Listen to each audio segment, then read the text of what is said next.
Hello, everyone. Welcome back to Canvas Conversations, brought to you by FloCombat. Our first guest today lives in Houston, Texas, which, of course, is where our show is out of. So we've had the pleasure to meet on several occasions, but it's finally good to have him on this show. It's UFC flyweight Matt Danger Schnell. What's going on, Matt? How you doing, brother? How you doing, Ben? Thanks for having me. I think you're being a little coy. We actually train together somewhat on a regular basis. Yeah, so I didn't want to I don't know. Some people seem like they're trying to rub shoulders with some of you guys that Uh, maybe don't. So I didn't want to push it, man.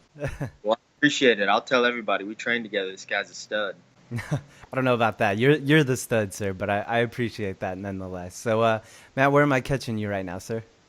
I'm actually in Santa Cruz, California, so I stay in Santa Cruz and I commute up to Dublin to train at CSA. I've been grappling at AKA here a couple times as well. So yeah, I'm out in Northern California doing my thing. Nice, man. So am I catching you in between sessions right now?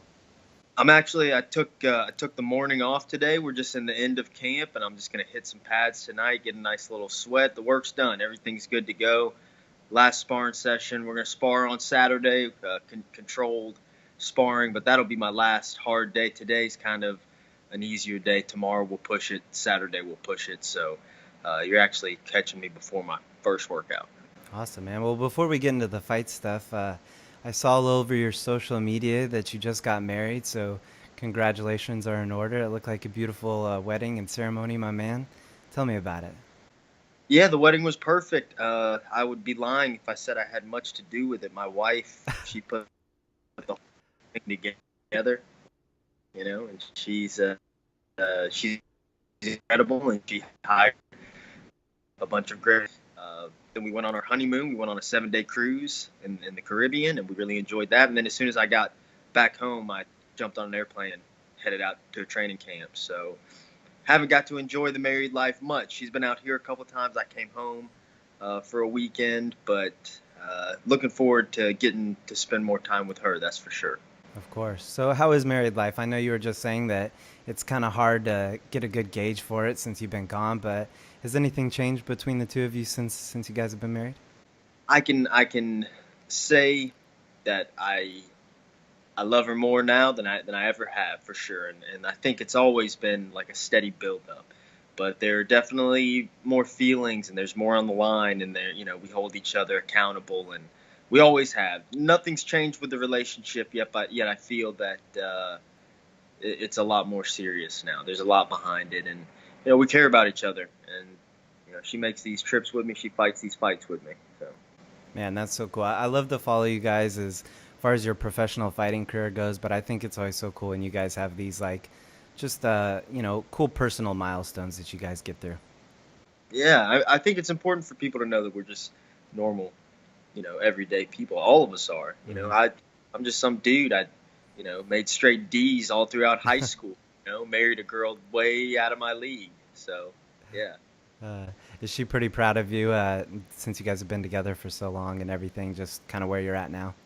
Yeah, I think so. It means a lot to her that just to see that I set my mind to something and I accomplished it. And she was with me for my first professional fight. She was there, so she has literally seen the entire journey as a professional for me. So it's been nice, and we share it. And she understands fighting so well just because she's smart, and she knows how this game is, and she knows who I am and what I'm capable of. So yeah, it's been great. I love it, man. Well, you've got Naoki Inoue coming up. Where were you doing your training before you went out to California? I went and did 2 weeks with Joseph Benavidez in Las Vegas. So that's where I started my camp. He was getting ready for Sergio, so it was a decent look for him. And I actually stayed with Joe and hung out with him on a daily basis. And it was a great experience. Got a lot of good training, got myself in shape really quickly. And then I've been doing the rest of my camp. Came out here to California to finish up. And I've been out here ever since working with Darren Wayonyama, Coach Kieran Fitzgibbons, and they've got Damian Trainer out here as well, who's a Muay Thai legend, dude that's a really, really high-level kickboxing instructor. So it's been great. Had a lot of good ears. I mean, a lot of good people in my ear this camp. So, bouncing around kind of like that, going from training partner to training partner, is that just to get different looks and keep it fresh?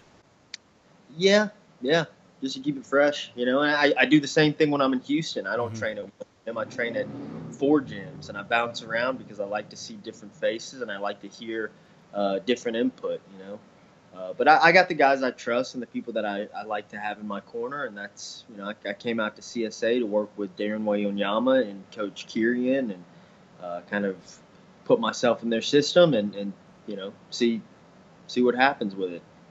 Of course, you scored your first UFC win in your last fight over Marco Beltran, and afterwards, you talked a bit about how you kind of played it safe during the fight. And I'm curious, now that you got your first win in the UFC, you've fought for 15 minutes in the octagon. Are you feeling a lot more comfortable going into this fight?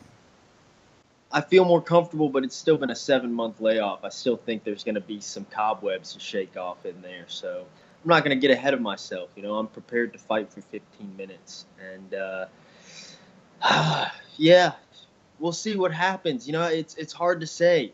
I'm a really competitive guy, and I can stick to a game plan. And I can be smart, and I can circle, and I can jab, and or you know I can bite down and you know throw a little caution to the wind here and there.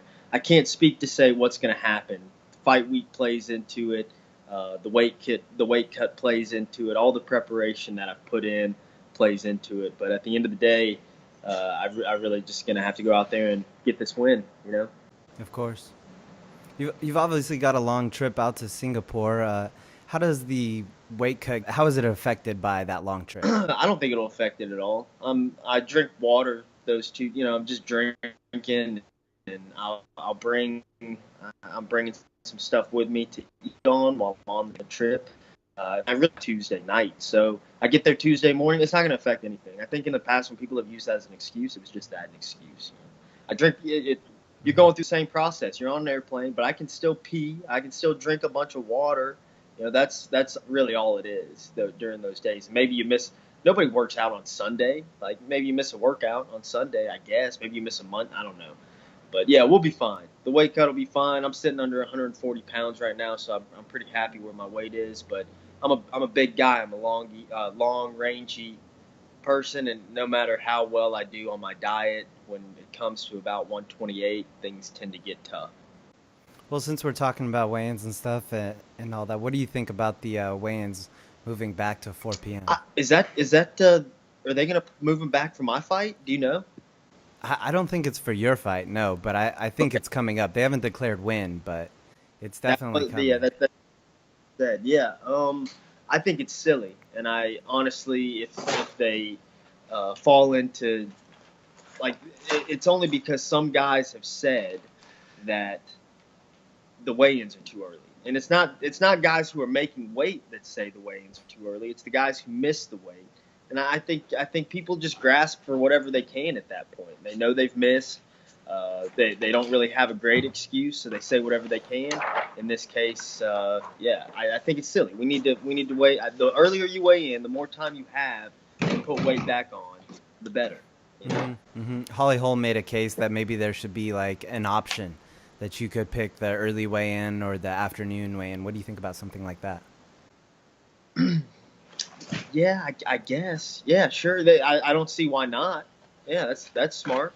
Why not? If people want to weigh in later, let them weigh in later. I'm going to take the early weigh in every single time. Hmm. But yeah, I, I I think that would be pretty clever. So I gotta ask about fellow Houstonian Mike Jackson. What did you think about that fight between him and CM Punk? I know you guys know each other. I was happy to see him go out there and get the win. You know, I thought he looked composed. I think because of how his face looked, and he looked almost bored. People took that the wrong way, but that's a poker face. Hmm. You know, that's what you do when you're just trying to stay composed, and you're just he. You know, when I train with the guy, that's what he looks like when we train. He's not all, you know, that's just how he is. So it's hard to see people getting rough on him after the fight, and he receives it well, and he can defend himself obviously. But yeah, he looked great. And come on now, I knew that was exactly how the fight was going to play out. And CM Punk fought, and it was competitive. I mean, the kid threw back, and the fight, he had won me over in the first 3 minutes. And I'll say this as well: there have been worse fights in the UFC. Okay, people are talking all that trash, running their mouths about who deserves this or who deserves that. And to be honest, none of them know jack. Mm. There's a lot of guys who have gotten there who maybe didn't necessarily deserve to be there. A lot of guys who never got there who really did deserve to be there. So the people that are upset are silly and have no reason to be. So that's kind of how I feel. What did you think about CM Punk's performance? I mean, the dude went out there and tried really hard. What do people expect from him? He is a 30-something-year-old man who just started training. Honestly, it was a bad situation for him. And like who else are you going to have him fight? Another professional wrestler? That's the only thing they could have done. Yeah. Like made an experiment out of it and done a reality show and let another pro wrestler just start from scratch. It's a tricky thing. I thought he did great. I was happy for him. I was proud of him, honestly. And if I ever see him, I'll shake his hand and congratulate him. He got in there and he did it twice. He did it once after getting smashed in front of the world, and then he did it again. Got smashed again, but fought hard. Yeah, right. Well, circling back around to your fight, Matt. So with a win and doing what you want to do, what do you think this puts you in the division? Oh, it's tough to say. I started my UFC tenure 0-2. So another win, we're just moving on to another fight. I'm still in no position to start barking orders. But I tell you what, I think a good performance will maybe spark people to get me in there a little quicker next time. Because, I'm committed to this, and I haven't stopped since the last one. I trained hard. I'm getting better all the time, and looking forward to going out there and putting it to the test. But I don't think a win gets me any closer to the belt. I still need to stack up another couple performances, and it's just because I'm digging myself out of a hole, and I understand it. And I'm not. I've come, and just gonna go out there, fight, have fun, and I think the rest of it will take care of itself. Well, Matt, before I let you go, man, what have you got planned for the rest of the summertime after the fight? I know you talked about wanting to spend some time with your lady. Have you guys got any plans coming up? Yeah, we will. We'll probably spend a good amount of time together. I'll be commentating my first show in Shreveport, aka. Not sure exactly. July 27th, aka. Oh, no way. That's awesome. Yes, I'll be there doing my first commentary gig, so I'm pretty psyched about that. Just trying to build other avenues in this game. I love the sport. I love, obviously, my hometown is Shreveport, Louisiana, and I'd like to see the sport continue to grow there. So shout out to AKA. They're doing a great job, and I'm excited about that. So that's really past June 23rd, though. I don't even think there is a June 24th, not in my mind. But if I have anything scheduled, it's July 27th. But of course, spending a lot of time with my wife, hanging out. Recovering, maybe trying to get right back in there, go out there, spark this kid, who knows, get back in there quick. Of course, man. Of course, man. Well, it was a pleasure to have you on, man. I know we've talked about it a few times, but I'm glad to finally get you on, and after a win, we'll get you back on. Yeah, yeah, Ben, anytime. Yeah. I appreciate it, man. Well, guys, be sure to tune in to UFC Fight Pass on Saturday, June 23rd. It's UFC Fight Night 132, where Matt Danger Schnell will take on Naoki Inoue.